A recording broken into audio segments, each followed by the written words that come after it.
Oh my goodness. Hello, everyone. Sorry that this chapter got so screwed up. I don't know where part 3 was or why it didn't post or why I can't even find it on my YouTube channel. So I have no idea where it went.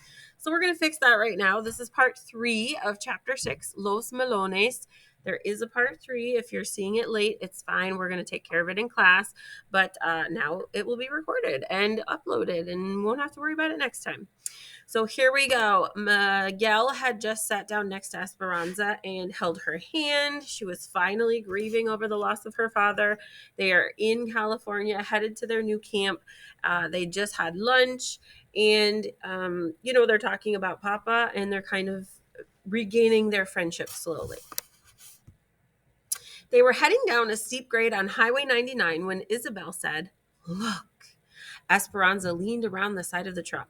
As they rounded a curve, it appeared as if the mountains pulled away from each other, like a curtain opening on a stage, revealing the San Joaquin Valley beyond. Flat and spacious, it spread out like a blanket of patchwork fields. Esperanza could see no end to the plots of yellow, brown, and shades of green. The road finally leveled out on the valley floor, and she gazed back at the mountains from where they'd come. They looked like monstrous lion's paws resting at the edge of the ridge. A big truck blew its horn and Juan pulled over to let it pass, its bed bulging with cantaloupes. Another truck and another did the same. A caravan of trucks passed them, all piled high with the round melons.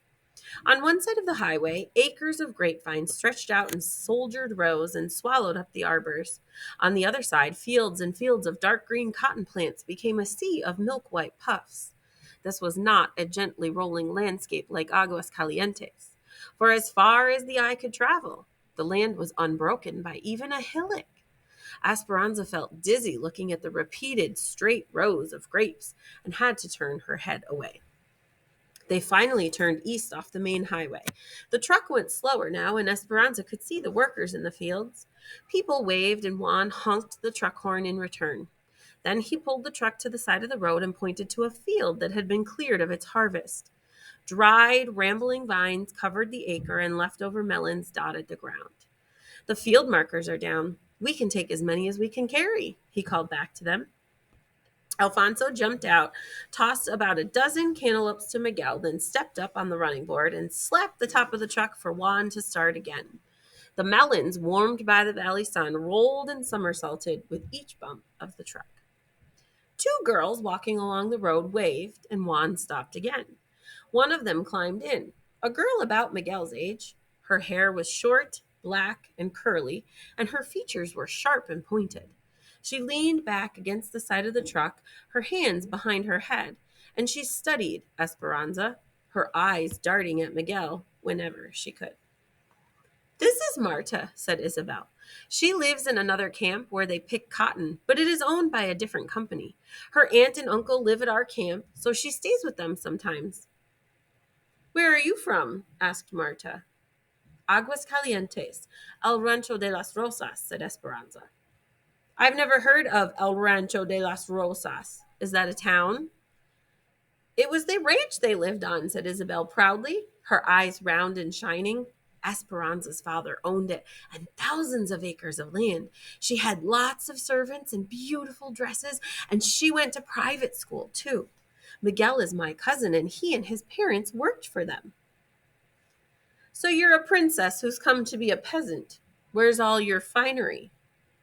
Esperanza stared at her and said nothing. "What's the matter? Silver spoon stuck in your mouth?" Her voice was smart and biting. "A fire destroyed everything. She and her mother have come to work like the rest of us," said Miguel. Confused, Isabel added, "Esperanza's nice. Her papa died." "Well, my father died too," said Marta.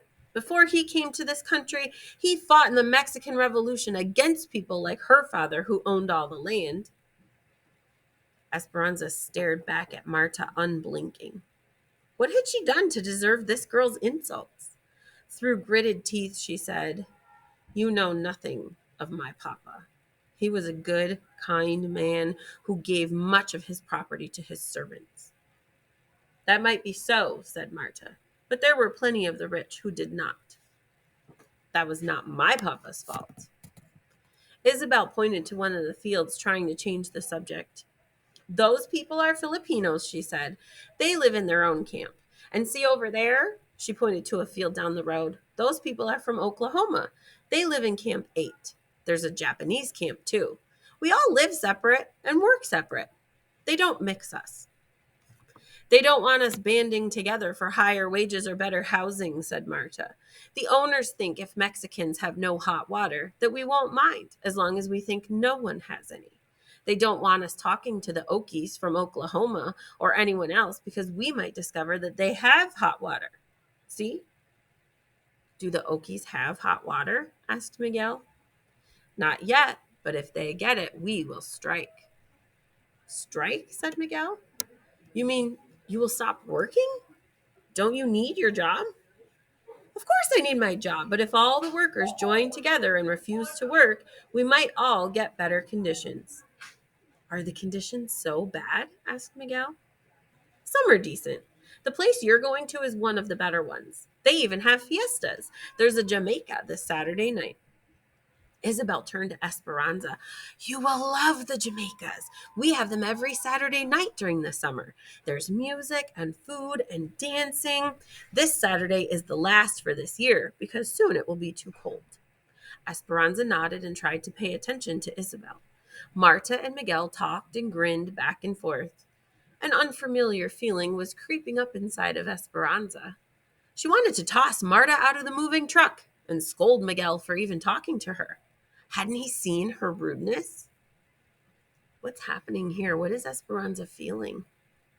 Some other girls talking to Miguel. She brooded as they rode past miles of young tamarisk trees that seemed to be the border of someone's property. Beyond those trees is the Mexican camp, Isabel said, where we live.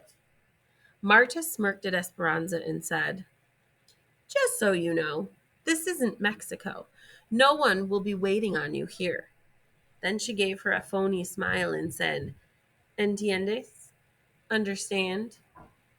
Esperanza stared back at her in silence. The one thing she did understand was that she did not like Marta. And that is the finale of Los Melones. I apologize again, but now we have it and we're all set.